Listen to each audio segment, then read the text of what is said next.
Testimonio de Mark Wilhelm sobre los acontecimientos que culminaron en su visita a la capilla de Hyder Green. Testimonio original dado el 19 de abril de 2015. Grabación de audio hecha por Jonathan Sims, jefe archivista del Instituto Magnus, Londres. Comienza el testimonio. Aclaremos una cosa ahora mismo. No creo que deba estar aquí. Lo que pasó fue muy raro y estoy bastante seguro que fue ilegal. Pero no pudo ser genuinamente sobrenatural. Como los fantasmas y esas cosas. Eso no es real. Sin ánimo de ofender, supongo. Solo estoy aquí porque le dije a Katy lo que pasó. Y ella insistió en que se lo dijera a su instituto. Ella es más abierta a este tipo de cosas que yo. Tal vez por eso eligió vivir con Natalie. Lo siento, debería empezar por el principio. Katy es mi novia, Katherine Harper. Llevamos saliendo 1 año y medio. Ella se graduó el año pasado, pero yo estoy haciendo la carrera de medicina, así que no miré de Londres hasta dentro de un par de años. Consiguió un trabajo como profesora practicante en East Ham, así que también se quedó. Tengo que decir que me alegro por ello. No estoy seguro si sería bueno en una relación a distancia. Como sea, al principio el plan original era mudarnos juntos, pero las cosas no terminaron como lo esperado. Y esto fue antes de que consiguiera el trabajo. Así que tuvo que volver a mudarse con sus padres por un tiempo. En resumen, tuve que compartir casa con otros estudiantes de medicina y más tarde comenzó a vivir con Natalie Ennis. No sé dónde fue que Katy la conoció. Siempre fueron amigas, pero no creo que estuviera en la universidad como nosotros. Y si es que lo estaba, nunca lo contó. Katy creció en Londres, así que tal vez eran amigas de la escuela o algo así. Cuando lo conocí parecía agradable. Callada, pero agradable. Pero era muy seria. No sé si alguna vez la escuché reír. Tal vez mis chistes no le parecían graciosos, quién sabe. También era religiosa. Nunca le dediqué tanto tiempo a Dios, y Katy tampoco. Por eso me sorprendí la primera vez que visité su nuevo hogar y encontré una cita bíblica marcada en la pared. No puedo recordar lo que decía, algo sobre Jesús y la fe. Realmente no conozco tanto de la Biblia. Katy dijo que era de Natalie. A ella no le importó que lo pusiera en la sala de estar. Katy siempre hacía cosas amables. ¿Me entienden? Deja que la gente sea como es. Natalie y yo no nos llevamos bien. No sé si ya se dio cuenta de eso. No nos odiábamos ni nada. Es que no teníamos nada en común. Ella no veía televisión o películas. Y yo no sabía nada del crochet, política o Dios, que eran básicamente sus únicos intereses. Katy siempre intentaba que saliera con nosotros y ella decía que no, lo cual a mí me parecía bien. Sin embargo, siempre se veía tranquila, tejiendo la lana de la prenda que estuviera haciendo, leyendo algún libro aburrido sobre la historia política de las boinas o cosas así. Eso cambió el octubre pasado, cuando la madre de Natalie murió. No sé cómo pasó exactamente. Un ataque cardíaco, creo. Fue repentino, eso lo sé, y le afectó mucho. Digo, obviamente le afectó, era su mamá. Pero creo que perdió su fe. La siguiente vez que fui, la cita bíblica no estaba en la pared. Y cuando le pregunté a Katy sobre ella, me miró como si no debiera mencionarlo. No vi mucho a Natalie después de eso. Todavía vivía ahí. A veces la veía ir a la cocina a buscar comida o té, o cosas así. Pero aparte de eso, se quedaba en su habitación. Hasta ahora todo normal, ¿verdad? Pierdes a tu mamá y eso te afecta. Ese mes fue triste, pero no es lo que Katy quería que le contara. No, fue lo que pasó después. Fue después de que Natalie encontró su nueva iglesia. Fue Katy quien me contó. Esto debe haber sido unos 2 meses después de que la madre de Natalie muriera. Debí haberle preguntado cómo estaba, si se sentía mejor. Katy me dijo que sí, que lo estaba. Aparentemente había encontrado una nueva congregación y parecía estar recibiendo algo de consuelo allí. Katy dijo que ya no lloraba tanto por la noche y no se molestaba cuando intentaba hablar. Aunque me di cuenta que la cita bíblica no volvió a aparecer. Pensé que si estaba mejor, probablemente vería más a Natalie cuando me quedara con Katy. Pero en todo caso, fue como si desapareciera por completo. Nunca parecía estar ahí cuando iba.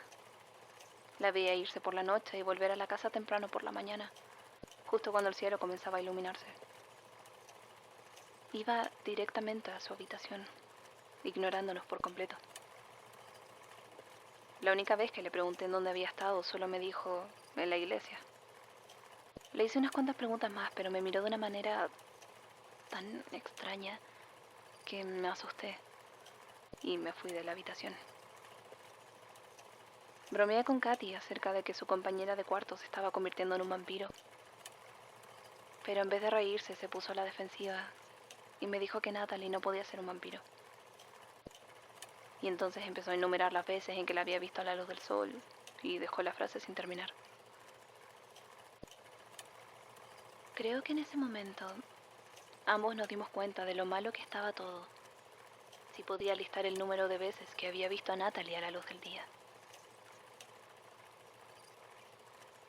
También otras cosas extrañas comenzaron a suceder en el lugar. Para empezar, las bombillas se fundían a cada rato. Bueno, eso no es del todo cierto. Siempre parecía suceder cuando llegábamos después del atardecer. Tratábamos de encender las luces y bueno, no pasaba nada. Al principio solo tirábamos las bombillas viejas y las reemplazábamos, pero seguía pasando. Comprobamos los fusibles, los enchufes. Katy incluso llamó al propietario para que alguien revisara el cableado. Pero todo parecía estar bien. Aún así, las luces seguían sin funcionar. Y entonces tuve una idea. La siguiente vez que sucedió, en lugar de cambiar la bombilla, la ajusté. Así de fácil se volvió a encender. La primera vez que pasó me sorprendió tanto que casi me caigo de la silla en la que estaba parado. Las bombillas no se fundían. Alguien las desatornillaba. No demasiado, no lo suficiente como para que pudiéramos notarlo. Solo lo suficiente para que no funcionaran. Digo que alguien lo hacía, pero solo había una persona que pudo ser responsable. Por alguna razón, Natalie había estado desatornillando todas las bombillas de la casa, cada vez que la oportunidad se le presentaba.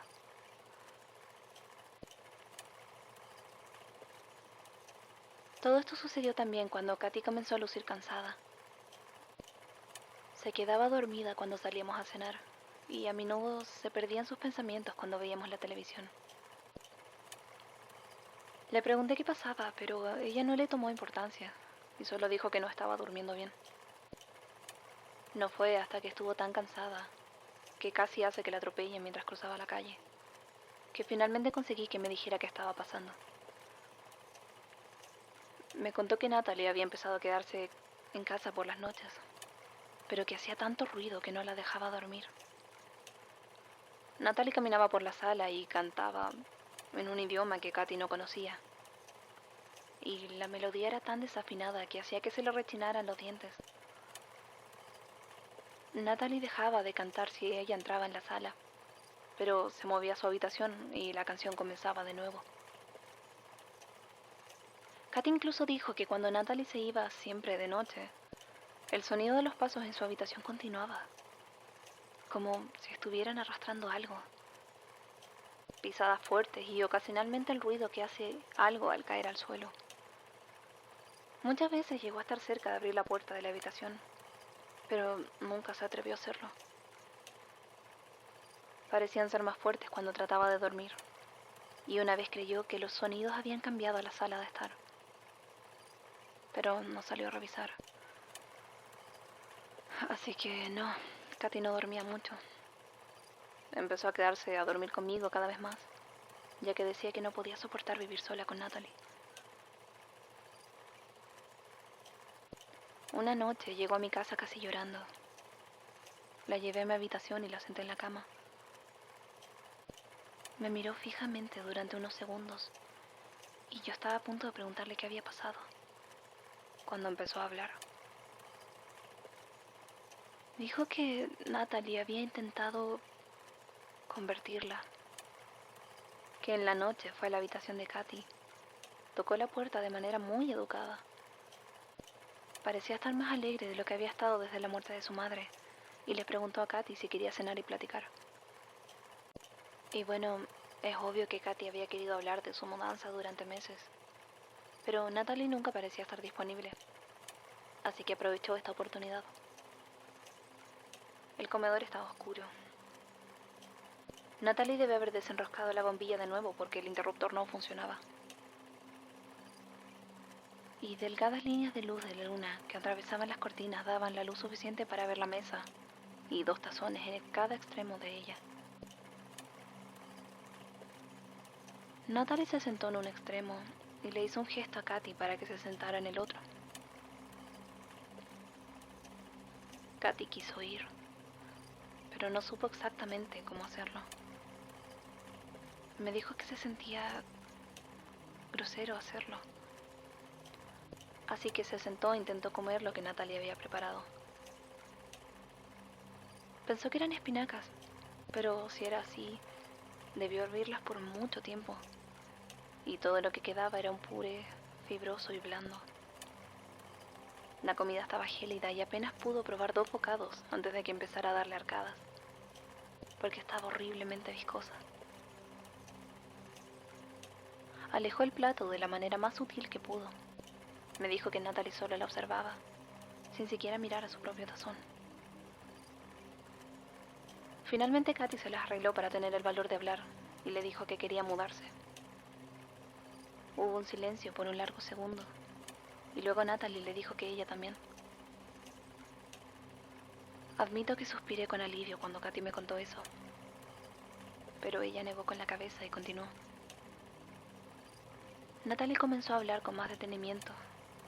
Le dijo que necesitaba mudarse, que tenía un nuevo hogar al que ir, con una nueva familia.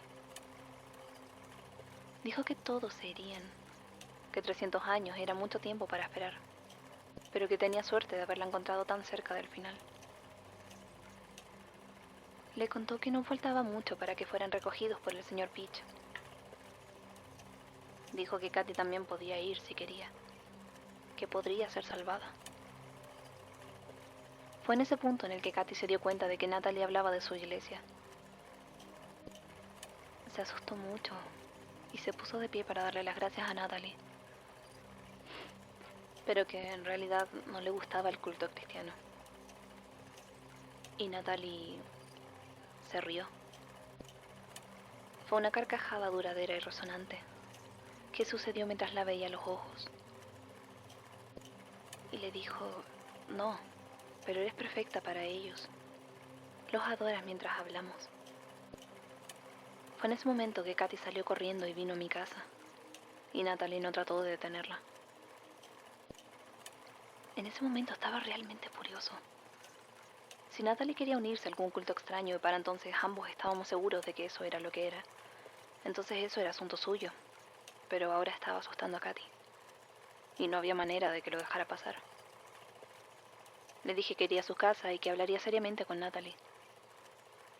No sé qué iba a hacer, quiero decir, no iba a golpearla ni nada. Solo necesitaba dejarle claro que no podía jugar con la gente de esa manera. Katy me dijo que no fuera, pero no estaba en condiciones de detenerme. Me metí en el auto y empecé a conducir. Era una noche nublada y sin luna. Las calles estaban oscuras. Las luces de la carretera parecían tenues, e incluso mis faros no alumbraron tanto como creí. No quedaba lejos de la pequeña casa. No esperaba que hubiera luz alguna, pero la silenciosa oscuridad del lugar hizo recorrer un estremecimiento por mi espalda.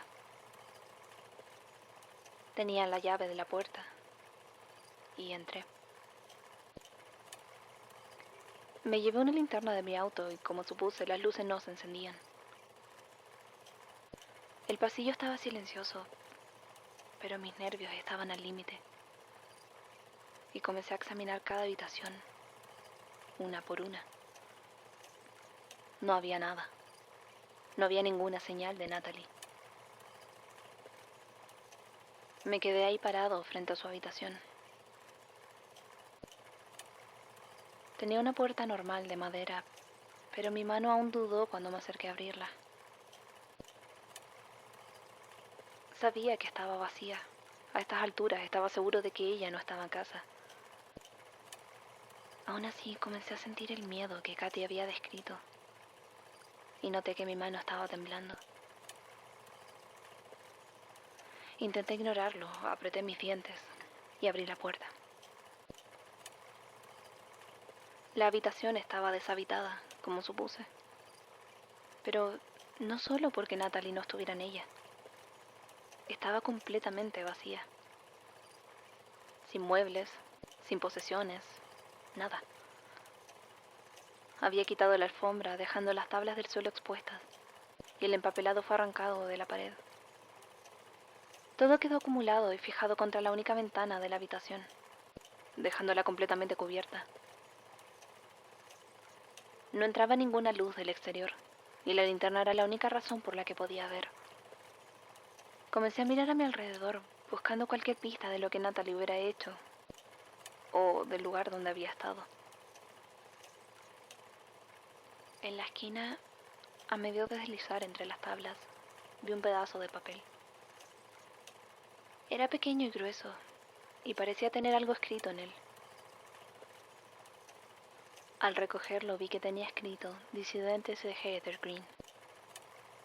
El otro lado tenía un símbolo extraño, dibujado con rotulador grueso. Una línea curva con 4 líneas rectas que salían de un lado. Se parecía a un ojo cerrado. Me quedé con el papel y su instituto puede tenerlo si quiere. No es como si la policía se interesara en él.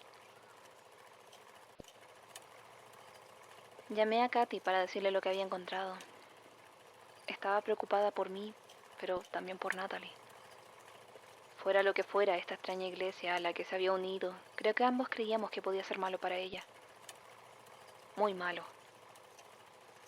Katy quería llamar a la policía, pero le dije que no había tenido suficiente evidencia para que fuera considerado un crimen. Al menos no todavía. Le dije que seguiría buscando. Para ser honesto, pude haberle mentido y haberle dicho que buscaría más por la casa, pero... Bueno, investigué sobre los disidentes de Heather Green y parecía que existía una vieja capilla abandonada. La capilla de los disidentes de Heather Green, en un cementerio cerca de Lake Wiseman. Decidí que necesitaba revisar el lugar. No tenía idea de lo que esperaba encontrar. La suficiente evidencia para llamar a la policía, supongo. Para ese momento ya era más de medianoche. El viaje no fue muy complicado. Todavía estaba presente esa espesura de la noche.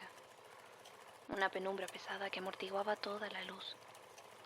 Como si alguien le hubiera bajado el brillo a Londres. Encontré un lugar para estacionarme no muy lejos del cementerio de Heather Green y comencé a dirigirme a él. Las puertas de hierro estaban abiertas de par en par, así que entré. El cementerio en sí no era tan malo como me temía. En todo caso, se sentía bastante tranquilo. La oscuridad parecía adecuada y las piedras silenciosas y firmes. Caminé a lo largo del sendero hasta que mi luz se posó sobre una pequeña construcción, la capilla. Era diminuta, rodeada por una valla provisoria que parecía haber estado ahí un tiempo suficiente como para convertirse en permanente. Tenía un único y puntiagudo campanario, y las ventanas estaban cubiertas por unas tablas viejas que parecían haber sobrevivido a los peores diluvios. Había una sola entrada, un par de puertas dobles situadas en la parte delantera. Me sorprendí cuando las vi abiertas. Llamé a Natalie, grité su nombre y pregunté si había alguien adentro, pero solo me respondió el silencio. No debía haber entrado. Por supuesto que no debía haber entrado. No soy tan estúpido. Nunca había sido tan estúpido. Pero por alguna razón, estando ahí, en ese cementerio oscuro y vacío, decidí darle un vistazo. Fue fácil cruzar por las barreras. Todavía llevaba mi linterna, pero no brillaba demasiado. Entré con cautela, iluminando sobre toda superficie por si acaso habían fanáticos cultistas encapuchados esperando para atacarme. Pero solo habían bancos antiguos y rotos, botellas vacías y colillas de cigarros. El detritus normal que cualquier edificio abandonado coleccionaba. Estaba a punto de darme la vuelta e irme, cuando mi linterna se apagó. Inmediatamente quedé sumergido en una completa oscuridad. Ninguna luz entraba por la puerta. Ni siquiera podía ver dónde estaba la puerta. Todo a mi alrededor estaba muy oscuro. Intenté que la linterna se encendiera de nuevo, girando la bombilla y golpeándola tras comenzar a entrar en pánico. Intenté sacar las pilas y volver a ponerlas, pero no pude ver nada. Mis manos temblaban tanto que terminé dejándolas caer. Me arrodillé y traté de sentir el lugar donde cayeron, pero el suelo se sentía extraño. No le había prestado mucha atención cuando llegué. El suelo se notaba astillado, polvoriento y cubierto de una capa de basura. Pero cuando empecé a buscar las pilas, se sintió suave y limpio, y muy frío, como el mármol o algo así. Grité por ayuda, pero mi voz resonó en el silencio. Y ahí, entonces, empezó el cántico. Parecía que se escuchaban docenas de voces, pero no iban al unísono. Algunas cantaban muy alto y otras tan bajo que me hicieron sufrir. Las palabras estaban en otro idioma, pero recuerdo que sonaba algo como Ni Alisad o Alisont, creo. Me estaba aterrando, así que me puse de pie y empecé a caminar tan rápido como pude, con las manos extendidas delante de mí por si golpeaba algo. La capilla no podía medir más de 10 metros de largo y tal vez 6 de ancho, pero caminé durante más de un minuto sin golpear nada. Me ambaleaba en la total oscuridad, con ese horrible cántico por todas partes. La verdad, en un momento pensé que había muerto y había llegado al infierno. Finalmente mis dedos rozaron algo. Estaba frío como el suelo, pero áspero. Se sentía como metal oxidado. Tiras finas de metal oxidado en un patrón entrecruzado, con pequeños huecos entre ellas. Al menos así es como se sentía. No me sujeté a ellas por mucho rato, porque mientras mis manos descansaban en ese lugar, sentía dedos surgiendo de los agujeros intentando agarrarme. No podía verlos, pero se sentían ásperos al rozar mi piel. Grité y retrocedí cayendo al suelo, y al hacerlo sentí que algo duro se clavaba en mi cadera. Mi teléfono. Después de todo lo que había pasado, olvidé que lo tenía. Lo saqué y presioné el botón y la pantalla se iluminó, débil y apenas visible. Pero comencé a llorar como si fuera la primera luz que hubiese visto en meses. No iluminó mucho, pero en cuanto el cántico comenzó a incrementar, presioné desesperadamente la función de linterna y la encendí. Claro que se encendió. Fue un repentino destello resplandeciente, y el cántico se detuvo. En el silencio, mi improvisada linterna se iluminó en dirección delantera y vi un banco roto. El suelo volvió a estar cubierto de basura y pude ver la puerta detrás de mí, presentando la nota. Corrí. Llamé primero a Katy y luego a la policía. Claro que no encontraron nada. Me reprendieron por allanamiento y tomaron un informe de una persona desaparecida en nombre de Natalie. No se encontró nada. Y por lo que sé, ella todavía sigue desaparecida. Durante un par de semanas no le dije a Katy lo que pasó exactamente. Y cuando finalmente lo hice, me hizo venir aquí para hablar con ustedes. Creo que eso es todo. ¿Puedo irme ya? Fin del testimonio. Como siempre, la última parte es la que hace aparecer mi incredulidad. Pero dejémosla de lado por ahora y discutamos los otros detalles. Sacha confirmó que Natalie Ennis fue reportada como desaparecida por el señor Wilhelm el 11 de marzo de 2015. No hay pistas sobre su paradero más allá del papel mencionado en el testimonio. Y no se encontraron rastros de ninguna iglesia o culto en la capilla de los disidentes de Heather Green o en el cementerio que la rodea. Cuando nos pusimos en contacto con el señor Wilhelm y la señorita Harper para hacer un seguimiento, ninguno de ellos había sabido de ella tras un año de haber desaparecido. Ni tenían nada que añadir al testimonio. En efecto, el símbolo en el papel se parece al diseño de un ojo cerrado.